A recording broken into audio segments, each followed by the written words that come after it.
শিৱসাগৰৰ বিভিন্ন প্ৰান্তত চলিছে অবৈধ গো মাংসৰ বিৰুদ্ধে অভিযান। শিৱসাগৰ মাজমজিয়াত আৰু ডিমৌত দেখিবলৈ পোৱা গৈছে এই অভিযান। ডিমৌ কাষৰীয়া থাউৰা বামুণবাৰীত মুছলিম হোটেলত গো মাংসৰ বিৰুদ্ধে শিৱসাগৰ আৰু ডিমৌ আৰক্ষীৰ যৌথ অভিযান দেখিবলৈ পোৱা গৈছে।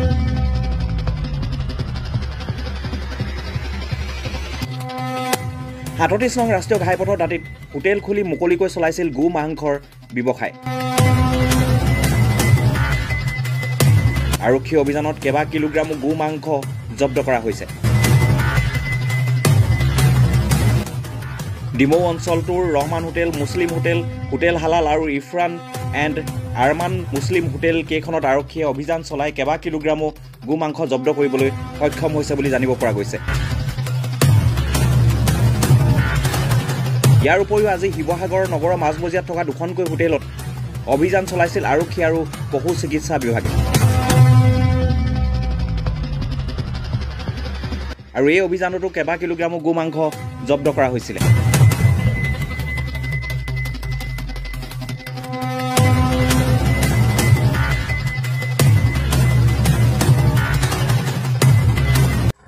এইডোখৰ থাউৰা বামুণবাৰী পুলিচ আহিছিলে তাৰমানে এইবোৰ হোটেল কেইখন মানে ভাত চাত বিকে, সেইকাৰণে মানে পুলিচ আহিছিলে। আহি পেলাই চেক কৰিছে, কিবা গোচ চোচ পাইছে গৰুৰ মাংস। কেইখন মানে জানো ৩-৪খনমান হ'ব। পুলিচে লিখালিখি কৰি আছে, আমাকো উইটনেছ লৈছে মোৰ ভিডিঅ' হিচাপে। এতিয়ালৈকে বৰ্তমান গম নাই পোৱা ধৰা। গৰুখিনি চিজ কৰিছে।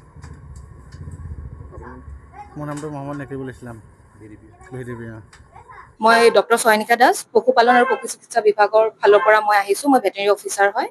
আৰু বৰ্তমান আমাক এই অভিযানটোৰ বিষয়ে সঠিকভাৱে আপোনাক আৰক্ষী প্ৰশাসনে জনাব পাৰিব। কিন্তু আৰক্ষী প্ৰশাসনৰ পৰা আমাক মেছেজ এটা গৈছিলে যে আপোনালোকৰ উপস্থিতিতহে আমি এই অভিযানটো চলাব পাৰিম। তো আমাক অফিচৰ ফালৰ পৰা পঠোৱা হৈছে এই অভিযানত। আৰু এই বৰ্তমান আমি দুখন হোটেলত আহি উপস্থিত হ'লো ৰাতিপুৱাই। এখন আমিনিয়া হোটেল আৰু এখন পিকমি হোটেল।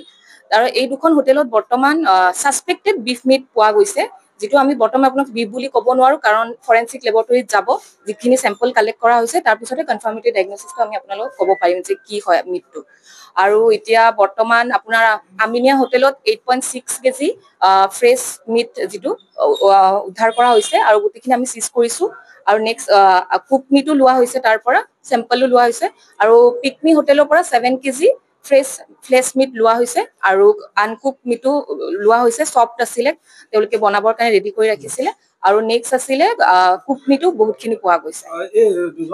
নামটো আপোনালোকক আমি আৰক্ষী প্ৰশাসনে জনাব, আৰু আটক কৰিছে নে নাই সেই বিষয়ে মই ক'ব নোৱাৰিম, আৰক্ষী প্ৰশাসনে আপোনালোকক জনাব পাৰিব। আৰু দেখোন আমি আপোনালোক জনাম, নিশ্চয় গম পাব দেই। এতিয়া আমি এইখিনি ডিছক্ল'জ কৰিব নোৱাৰো।